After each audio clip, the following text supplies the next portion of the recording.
दुसरीकडे प्रमाणपत्रांच्या मुद्द्यावरनं मंत्री निलेश राणे आक्रमक झालेले. मराठा मुलांवर अन्याय झाल्यास जरांगेंच्या आधी मीच अधिकारांचा कार्यक्रम करणार असा इशारा त्यांनी दिलाय.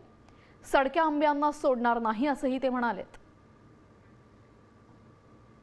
जरांगे पाटील हे मराठा समाजामध्ये च्या बाबतीमध्ये जे प्रमाणपत्र आहेत त्या बाबतीमध्ये काही विषय मांडताय ते चूक नाही आहे, त्यांची चूक नाही आहे. कारण का शेवटी मीही मराठा समाजाचा आहे. माझ्या समाजामध्ये अगर कुठल्याही तरुण तरुणीवर अगर अन्याय होत असेल तर मीही पेटून उठणार.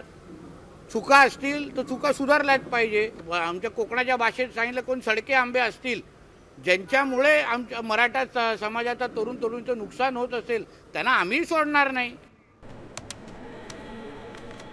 मी खात्रीशीर न्यूजसाठी फक्त साम टीव्ही बघते, कारण तिथल्या बातम्या रिलेट करतात.